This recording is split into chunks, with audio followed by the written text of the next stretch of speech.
بسم الله الرحمن الرحيم. الحمد لله رب العالمين، وصلى الله وسلم على سيدنا محمد وعلى آله وصحبه ومن اهتدى بهديه وسار على نهجه إلى يوم الدين. اللهم علمنا ما ينفعنا وانفعنا بما علمتنا. خۆشەویستان و ئازیزان، السلام عليكم ورحمة الله وبركاته. طبعا ئێمە لە دەرسی ڕابردوو لەوانەی یەکەم سەرەتایەکمان لە فقهی ئیسلامی و لە چۆنیەتی هاتنە خوارەوەی ئەو سلسیلە و زنجیرەی دەربارەی مەذهب و فقه و ئەو بابەتانە هەندێکمان باس کرد. ئەوڕۆ ئینشاءڵڵا بە پشتیوانی خوای گەورە ڕاستەوخۆ دەینە سەر مەتنی کتابەکە کە کتابەکە بە ناوی غایەة الاختصار یان مەتن التەقریب کە باسمان کرد. ئەوە ناوی ئەو کتابەیە کە ئێمە ئینشاءڵڵا لە خزمەتیدا ئەبین و دەیخوێنین. هەندێکمان لە کتابەکە باس کرد، بۆیە ئەوڕۆ ئەوانە دووبارە ناکەینەوە، بەڵکو ڕاستەوخۆ دەینە ناو باس و بابەتەکەمان کە کتابی یەکەم ئەو زانە بەڕێزە کە دەست پێ ئەکاتن بە باسی الطەهارەیە، کتاب الطەهارە، واتە پەرتووچی پاچی یان پاچیەکان یان پاکردنەوە. طبعا طەهارە کە مەزدەرە، ئیتر هەموو ئەو باس و بابەتانە لەخۆوە ئەگرێتن.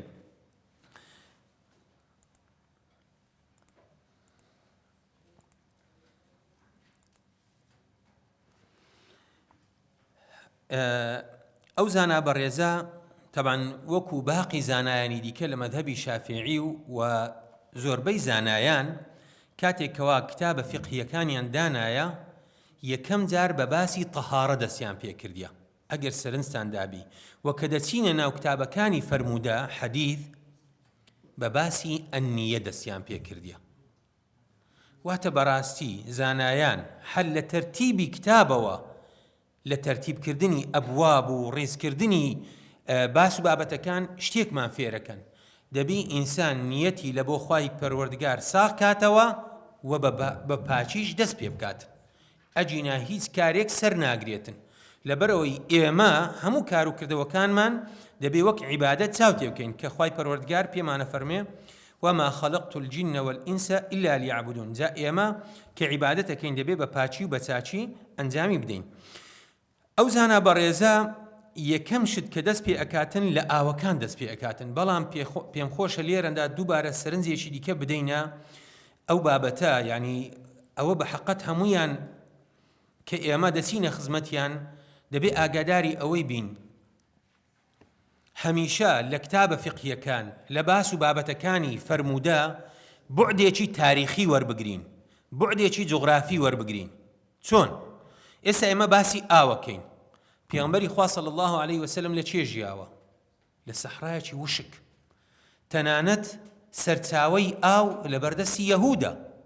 پێغەمبەری خوا صلی الله علیه وسلم ڕائەگەیەنێتن چێ ئاومان بۆ دەکڕێتەوە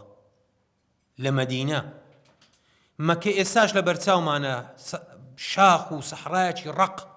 بەڵێ ئێستاوە بوویتە شار و ئاوەدانی و پێشکەوتنەوانە، بەڵام ئەتوو 1440 ساڵ بگەڕێەوە پێشەوە. طبعا نەک ئەوە، تەنانەت حاجیەکانی ما کە 50 ساڵ 70 ساڵ پێش ئێستا کە 6 ساڵ پێش ئێستا کە چوینە لۆ حەج دەڵێن بەشتی زۆر سەرەتایی ئەمە پاکخاوێنیمان ئەنجامەدا، خۆ وەک ئێستا نەبوو. جالوێ ئیسلام لە قیمەی پاکخاوێنیدایە، لەو سەحرایە، لە نەبوونی ئاو، لە نەبوونی کانیا و لە نەبوونی ڕووبار و ئەوانە کە ئەوانە بڵین مەدینە و مەکە بڵین تا حەدێک دوور بووە. ئەوجا ئیسلام باسی لە هەموو شتێک کردیە، چونکە مەسەرچاوەمان گوتمان فقه ئیسلامی چییە؟ گوتمان لە قورئان و لە حەدیث و ما يتفرع عنهما لەوانەوە وەرەگرین ئەو ئەحکامانە. بۆیە ئیسلام دینێکی عالەمیە، بەڵێ لە سەحرادا بووە، مەبەستم پێجا ئەوەیە جوابدانەوەی خەڵکانێک، بەڵێ لە سەحرادا بووە، بەڵام بۆ ئەو شوێنانەیە کە ڕووبار و کانیا و ئاوی بیرەکانیشی لێ بۆ سەحراشە.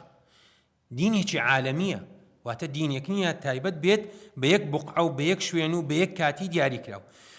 ئەو زانە بەڕێزە ڕاستەخۆ دێتە سەر ئاو، ئەفەرمێ المياه التي يجوز بها التطهير 7 مياه. مياه جمع مائية، جمع تكسيرة أواني كوا شارزاي زباني عربين واتا أو أواني كوا دروست باك خاوينيان بيه بكريتن حفت آون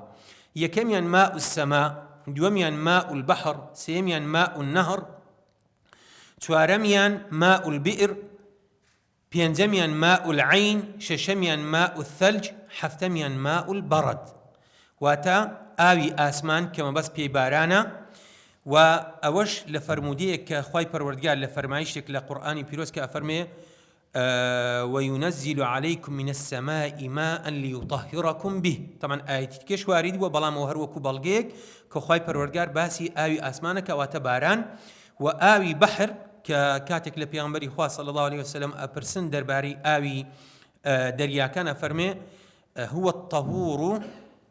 ماؤه الحل ميتته دوشت مان بي الله أفرمي آوكي باكا وأو شتاني كلناو درياشن وكو ماسي وأواني ديكا كواب تنها آوين لمذهب إمام شافعي طبعا لمذهب كاني ديكا دا برما إيش دخويريتن بذكات واتا بكشتنوي بلا مذهب إمام شافعي رضا ورحمة خوالي بيتن أو بيوايا واني برمائين ناخرين جا أفرمي هم ميتكي أوي كناكوجيتو وكماسي كي سابلين ناكوجيتو دروستا كده شيغيني خواردني واتا حلالة ودرباري آوي روبارو آوي بيرو آوي سروتاوش كانياو بلين أما إسا لو داشتي عادة ببيرة بلام أقر دسينا وتشاخاوية كان آوي كانياو كان پیامبری خواه صلی الله علیه وسلم فرمایشك ده فرمای إن الماء طهور لا ينجسه شيء أو درباري آوي كانياو بيرو أوانا ودرباري بفرو تزرج برد كما بس بي تزرية أو كلا بهاران ياخذ سانان زاروية كزوزور سار دبيتن پیامبری خواه صلى الله عليه وسلم لفرمایشك ده كأفرمي اللهم اغسل خطايا بالماء والثلج والبرد أفرمي خوايا گوناها كان بشوية بأو بفرو تزرع طبعا مسألة بفرو تزرع أوانش كعلماء فرمون أو بكريتو أو نكراس أو خو إسامة زور زال لقرت فيديو يكان دبينين لا أندام كان دخشين نا بتيبيتو أو لا ترى وباشترى أوانا حفت آون كأو زانايا وتيكراي زانايا كباسيان كردينا بيقومان أجر هر حفت آو كان دابش كين واتا آوي آسمانو آوي زوي يعني أو تقسيمات حفتة دبيت ودود وسرتاوى كشي ديارة أو جاء أو توار أو حفت آوانا دكاتة توار باش لمسالي بيسي وباتشي آية تكاتيك أو بيسا تكاتيك باكا آية همو آويك باكا أفرمي ثم المياه على 4 أقسام أو كان دبن با توار زور أو حفتانا توار زور لمسالي باتشيو باكرنوو وبيسي باتشيو باكرنوو بيسي دفرميت طاهر مطهر غير مكروه استعماله باكا باكروشا مطهر باشا أفرمي بكارهناني شي ناپسنية وهو الماء المطلق أو آوي كإما بكاري دينين كآوي كيت ناوي شي لسر نبيتن واتا أو بقشتي ببي أوي كوا بيشجرو باشجري شي لبو زياد كين وطاهر مطهر مكروه وهو الماء المشمس وآويتي دي كمان هي كباكا باكروشا باكروشا بلام مكروه استعماله بكارهناني ناپسند للروانجي الشرعي وهو الماء المشمس واتا أو آويك لناو شتيشي كان زي بلين أو آسن ياخد فافون ياخد مسو سفرو أوانا أقل شوينيك زور قرم بيتن ديار زانايان باسي أوان كرديا أو آوا جورك لبالاتشي لبيسي إنسان دروس تكاتن لوه مكروها بلام خاوني كفاية الأخيار كأواني خريج شريعي دهوك بن كاتي خوي أكري بيان خوين بيتن يعني لو كتابي دا ياخد أو اطلاعي بسردها بيتن آية أو مكروهاتية لروانجي شريعته ويا لروانجي إرشاداتي طبية ويا صحية ويا فرمي زياتر لأنا كي صحية طبية كا أو بكارنية طبعا هنيك العلماء فرمون دروستە بەکارهێنانیشی ینی ئەو ڕەئیەش هەیە کە ئیعتیادیە. جا وڵاتی ما زۆر گەرم نییە لە وڵاتی منە، بەڵام ئەکرێ لەو شوێنانەی کەوا وەکو خەلیج و ئەوانە فعلەن جار وێ ئەوەندە گەرم ببێتن، دیارە ئەو جۆرە مادانە شتێک هەڵەدەن کاریگەری خراپی لەسەر پێسی دەبیتن. تەمان قسەی ئیمامی عومەریشی لەسەرە، چونکە بامە بزانین ئاسن و زێڕ و زی و شوشە و ئەوانە زۆر لە مێژە مرۆڤ بەکاری دەینیتن، تایبەت نییە بەو ڕۆژگارەی ئێستاکە و پێشکەوتن و تانچی لەسەر خانی و ئەوانە، ئەو مادانە هەر بەکار هاتینە. جالوێ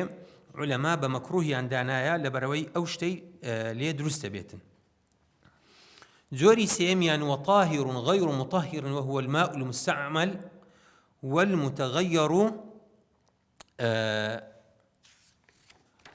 بما خالطه من الطاهرات.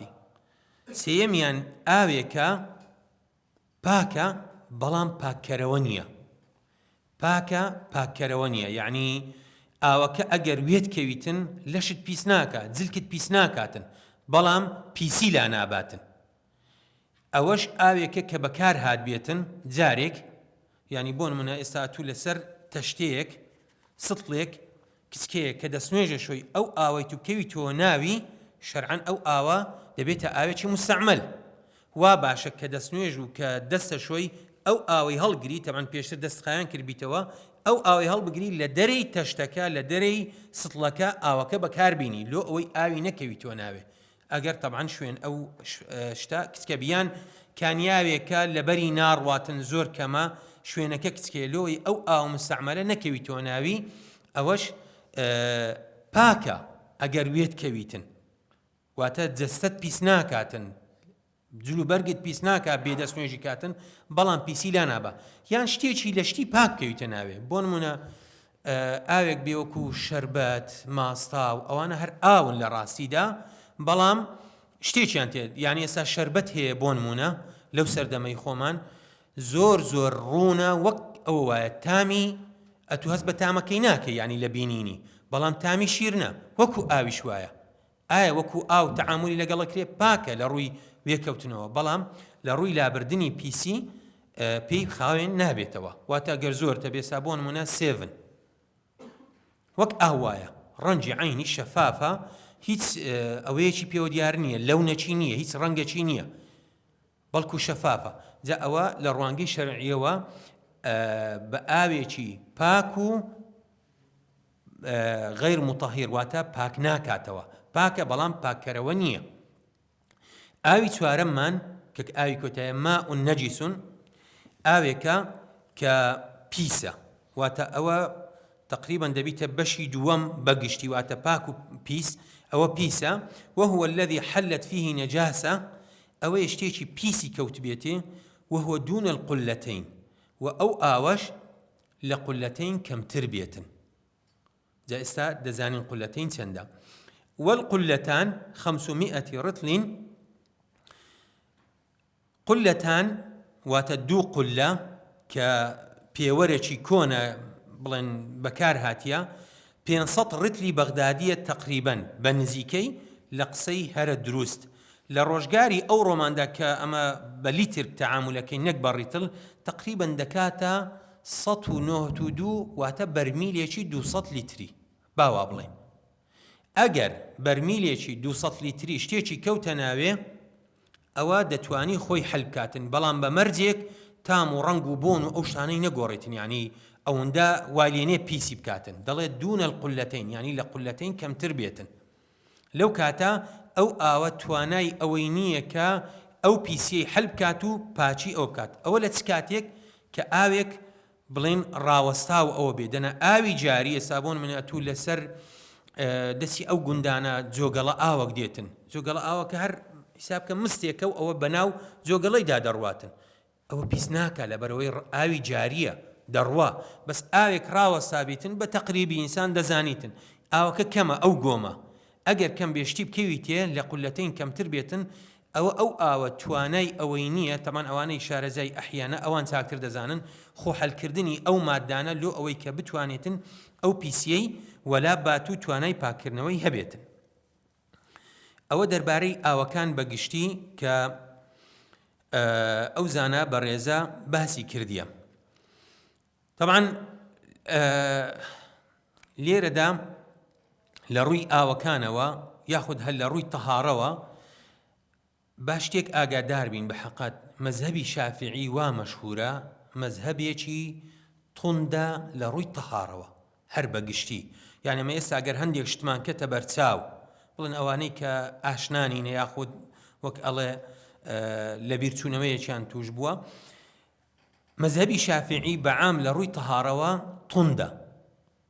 ئەگەر خەڵکێکی دیکە ئینسان تێکەڵاوی خەڵکە بێ یان لە تەلەڤیزیۆن لە گرتەیەکی ڤیدیۆی شت ئەبینین لە مەذهەبەکانی کە بە حەقەت ئەو تەشەدودە نییە. لێ یەکێک لەوانە مامۆستا سەعید نورسی کە مەذهەبی شافعی بووە ڕەحمەتی خوای لێ بێتن، دەڵێ ئەوە هۆکارێکە لەسەر ئەوەی کە مەذهەبی ئیمام ئەبوو حەنیفە ڕەحمەتی خوای لێ بێتن فقهی دەوڵەت بووە، بەڵام فقهی شافعی توانای ئەوەی نەبووە. لە ڕیسالەت الئیجتیهاد بە جۆرێک یعنی لە شیکردنەوە باڵێن ئەڵێن ڕەخنە باسی ئەو بابەتە ئەکاتن لە مەسەلەی تەهارە، واتە مەذهەبی شافعی بەڕاستی لە تەهارەدا توندە.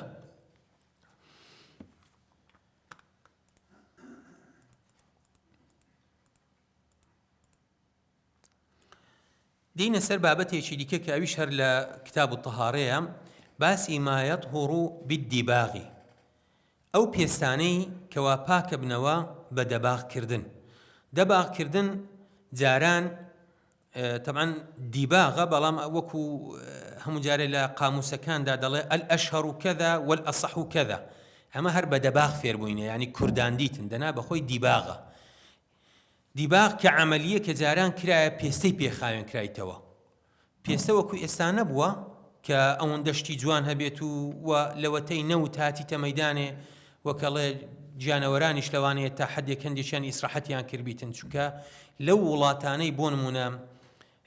شوێنێکی وەکی سوودان دەڵێ کاتێک لە یعنی وەختێک وا بووە ئەوەندە خۆشی و فەراحی تێدا بووە،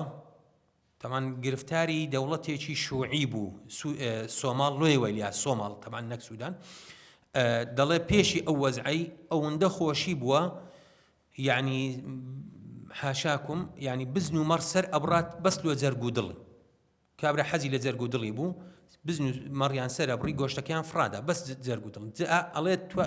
دوایە وەی لێ هات بەس لە بۆ پێستەکەی مەعمەلێک هات پێستەی دەویست، پێستە وەندە بە قیمەت بوو مەڕ و بزنیان سەر ئەبڕی بەس پێستەکەیانە فرۆش گۆشتەکەیان فرادا. پێستە زۆر بە قیمەت بووە. ئیتر لە ڕوانگەی شەرعیەوە ئەو پێستە چۆن خاوێنە بیتەوە، شتی تاڵ و تفتیان هینایە وەکو ئەوانەی کە شارەزان لە گوندان گڵوان و مازی و پەلکە هەنار و ئەو شتە تفت و تاڵانیان هینایە پێیان خۆش کردیە تاوەی لێ هاتێک کاتێک کە شتیان دەناونایە، چونکە ئەو کانتۆر و کەوەنتەر و ئەو شتانەش نەبووینە جاران هەمووی پێستە بووە، یان لە مووی شت دروستکرایە یان لە پێستەکەی ئەستەڕ کوشتیوە دروستکرایە و لەسەریان دانایە، ئەو پێستە دەبووە ئاوی بۆگەن نەکردبایە. مەرجێک لە مەرجەکانی خاوێنبوونەوەی پێستە ئەوە بووە، جا بەو شتە تاڵ و تفتانیان وەلی ئەکرد. جا ئەو زانا بەڕێزە کە باسەکاتن کە 1000 ساڵ پێش ئێستا بووە تقریبەن ئەفەرمێ وەجولود المەیتەتی تەطهر بالدیباغ، پێستەی بڵێن پێستەی ئاژەڵان خاوێنە بێتەوە بە دەباغکردن ئیلا جلد الكلب والخنزير، تەنها پێستەی سەگ و بەراز نەبێتن، وما تولد منهما أو من أحدهما، و ئەوەی کە لەو دوانەش ئەبێتن واتە فەرخەکانیان، کەمە بڵێن لە کوردەواری گوزولەی بەکاردەینین، گوزولەکانی ئی سەگ و بەرازیش ئەویش ئەو من ئەحەدهما یان لە یەکێک لەو دوانە، واتە ئەگەر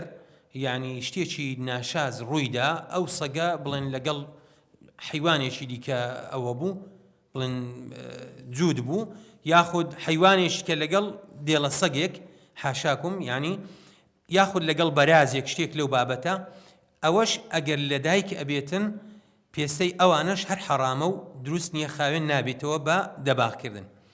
وعظم الميتة وشعرها نجس إلا الآدمي، وإسكو مووی مردارەوە بوو ئەویش پیسە تەنها مرۆڤ نەبێتن مرۆڤ لە حاڵەتی زیندیەتی و مردیەتی هەمووی هەر خاوێنە بەڵام شتێک کەوا مردار بێتەوە نەکوژرێتەوە ئەوە پێستە و مووەکەی ئیسیفادەی لێ ناکرێت و ئێسکەکەشی هەر پیسە و هیچ ئیسیفادەی لێ ناکرێت تەمان جاران ئێسک لە بۆ کەرستەی ئیتر هەم جوانکاری بووە هەم وەکو کەرستەی شتی لۆ ئامرازی کەلوپەلی خواردن و ئەو شتانە ئیتر حتا لە هەندێک لە مەسلەی طبی و شتیوەش بەکارهاتیە بجا ئەوەش تەمان قسەی زۆری لەسەر ئایا پێست ئەوە ئێسچی جانەوەران دەبێ یان نا ئەوەش کە عولەما قسەیان لەسەر کردیە بڵێن بابەتەکە تەفاسیلی دەوێت ئەوەش دەربارەی پێستە و ئێسک و موو طبعا شتێک لە ناو کوردەواریدا وەکو مەتەڵ زۆر جار ئەگۆترێتن دەڵێ نەم گوشتەوە گۆشتم خوارد سرم نەبڕی مووەکەم بەکارهێنا و ئەو شتانە تەمە لە ڕوانگەی شەرعیەوە ئەگەر نەکوژرێتەوە ئەوە دروست نییە گۆشتەکەشی بخورێتن یعنی دونگەی ماڕ ئەو مەتەڵەکە لەسەر ئەوەیە ئەگەر نەکوژرێتەوە دونگەی مەڕ بەلێکردنەوە ئەوانە دروست نییە بەڵام مووەکە بەبێ کوژتنەوە تەمەنەوە دروستەوە معلومی هەموو لایەکە کە بەهاران مەڕ و بزن دەبڕدرێنەوە ئەو تووکیان لێ ئەکردێتەوە ئەوە شتێکی تەبیعیە لە ڕوانگەی شەرعیەوە بابەتێکی دیکە کە ئەو زانا بەڕێزە باسیەکاتن کە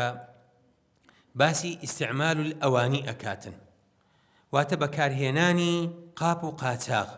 بەکارهێنانی قاپ و قاچاق لە ڕوانگەی شەرعیەوە ئەوەش هەر قسەی لەسەر کراوە وەکو باسمان کرد ئەو کانزایانە زۆر لە مێشە لە ناو مرۆڤایەتیدا بەکاردێن یعنی خوای پەروەردگار دەربارەی پێغەمبەر سولەیمان و پێغەمبەر داود سەلامی خۆیان لێبێ کە کوڕ و بابن و هەردووچیان وەکەڵێ مەلیک بووینە ئەفەرمێ وەئەلەننا لەه الحەدید وآتەیناه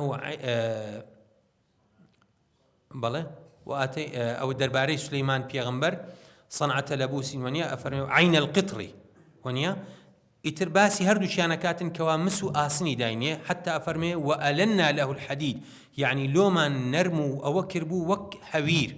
کە خوای پەروەردگار ئەو کانزایی دایتێ واتە زێڕ و زیویش بە هەمان شێوە جاران دینار زێڕ بووە درهەمیش زیو بووە یعنی ئەو عوملە کاغەزیە تەنانەت کە دێتە ناو عالەمی ئیسلامی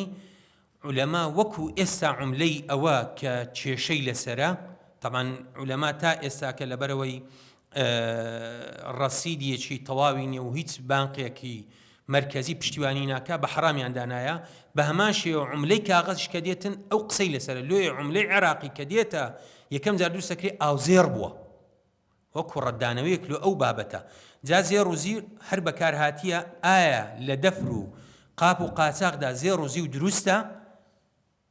زانایان ئەفەرمون ولا يجوز استعمال الأواني الذهب والفضة ويجوز استعمال غيرهما من الأواني بە جملەیەکی کورت و پوخت ئەفەرمێت دروست نییە بەکارهێنانی قاپ و قاچاقی زێڕ و زیو بەڵام دروستە جگە لە ئەوان هەموو قاپ و قاچاقێکی دیکە کە لە تەنانەت لە یاقوت و ئەڵماسیش دروست کرابێ ئێخۆ ئەڵماس گرانترە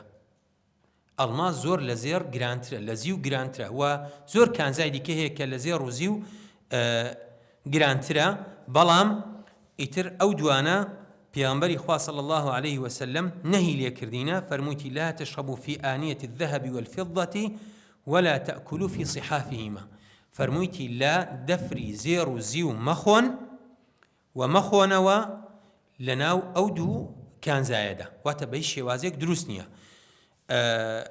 تەمان دەربارەی لۆپیاوانیش پیامبەری خوا صلی الله عليه وسلم کاتێکەوە فەرمێت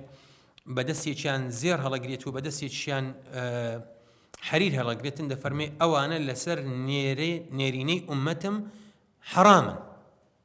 بەڵام لە بۆ ئافرەتان دروستە واتە زێڕ و زیو بە هیچ شێوازێک دروست نییە مەگەر لە کتابە گەورەکاندا هەندێک شت باسەکاتن بە حەقەت کە ئێمە دەڵێن دروست نییە لێرانە باسی پینەکردن و ئەوانە ئەکاتن ئەوەش لە کتابەکانی وەکو ئیمامی نەوەوی کە لە مینهاج و یاخود لە مەذاهیبەکانی کە باسەکاتن واتە لێرانە ئەمە مەبەسمان پێ لە دەفری گەورەیە لە پینەکردن نییە بەڵکو ئەگەر دەفرێکی گەورە بێتن جا زانایان تەنانەت ئەفەرمونون لە بۆ جوانیش دروست نییە.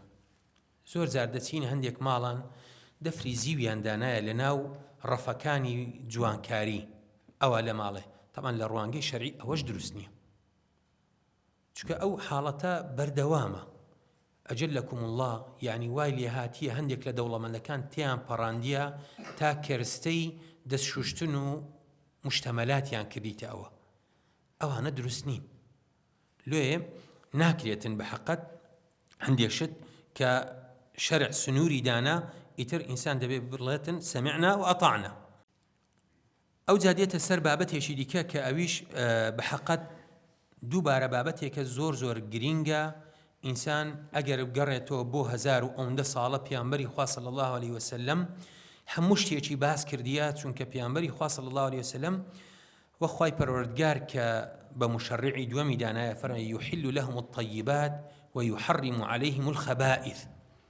بۆیە ئەو وەڵامێکە بۆ ئەو بەڕێزانەی کەوا دژە فەرموودەن بە حیسابی خۆیان دیفاع لە قورئانەکەن، بەڵام نازانن کە بەڕاستی سوکایەتێکی تەواو بە شریعەتی ئیسلامەکەن، چۆن ئەو فەرمایشتەی خوای پەروەردگار لێکەدەنەوە. ويحل لهم الطيبات ويحرم عليهم الخبائث. جا پێامبەری خوا صلی الله علیه وسلم باسی سیواکمان لۆ ئەکاتن. بگەڕێینەوە ئەوەندە ساڵە پێامبەری خوا صلی الله علیه وسلم کە دانی فەرامۆش نەکردیە کە ئەندامێکی زۆر هەستیارە لە ئینساندا بۆ ئەوی ئینسان پارێزگاری لێ بکاتن. جا زانە بەڕێزە کە تەمان لە ژێر ڕۆشنایی ئاەت و بڵێن لە شێر ڕۆشنایی فەرموودەدا باسی سیواکمان لۆکە فەرمێ وەسیواک مستحب في كل حال إلا بعد الزوال للصائم. سیواک سنەتە لە پێغەمبەرەوە صلی الله عليه وسلم وارد بووە لە هەموو کاتێکدا بکرێتن،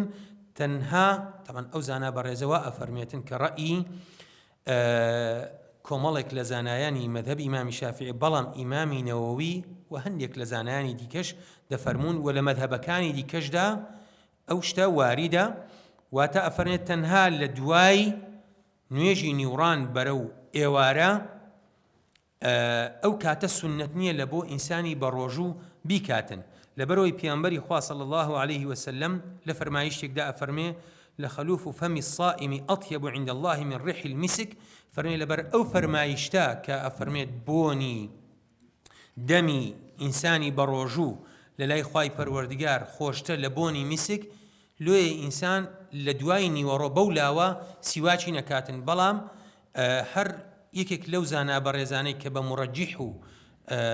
يعني مدقيقي مذهب إمامي بلين شافعي دا عندك إمامي نووي فرمي نخير مكرونية لهم حالتك دا لدواي زواليش أكري إنسان سواكي بكاتن. سواك كردن براسي سنتي شي زور مستحبة زور، يعني بيامبري خوا صلى الله عليه وسلم تأكيدي لسر كرديتوا. جاء فرميت وهو في 3 مواضع أشد استحبابا. كدلين مستحبة سنة بلام لسيك هذا زور سنة بيامبري خوا صلى الله عليه وسلم زور تأكيدي لسر كرديتوا. يكك لو كاتان دا كإنسان بي كاتن عند تغير الفم من أزم وغيره، لكاتك كوا إنسان بوني زاري أجلكم الله، يعني أو قصانة بحقت بابتي فقهي زور زاروية شتي تيدايا قردن ما نازاكن وكلا دبي إنسان رون كنو بداتن كبوني زاري ناخوش أبيتن تسبه هوي أوي بيتن كقصين كربيت. يعني إنسان قصانك عادة جار هي براسي بوني دمي ناخوش بيتن ياخد بهوي أوي بيتن ك شتيشي ببوني خوار بيتن جا سير بي پیواز بێ توور بێ ئەو شتانەی کە بۆنی ئینسانی تێکەدەن، یاخود هەر هەندێک کەس بەخۆی بۆنی زاری ناخۆشە، ئەوانە بەڕاستی لەو کاتەیدا سنەتە ئینسان سیواشی بکاتن، ئینسان خۆی ناسی بەشی ئەوەندەی. وعند القيام من النوم، لە کاتێکەوە ئینسان لە خەو هەڵەسیتن لەو کاتەشدا سنەتە سیواک بکرێتن، و لە کاتێک کە وعند القيام إلى الصلاة، لكاتك لبون نوێژ هەڵەستی. پیامبەری خوا صلی الله عليه وسلم دەربارەی دەستنوێژ و دەربارەی نوێژ ئەفەرمێ لەولا ئەن ئەشق على أمتي لأمرتهم بالسواك عند كل وضوء للرواياتك داتيا لا رواياتك كأفرمي عند كل صلاة لكاتي دەستنوێژ لكاتي نوێژ کردن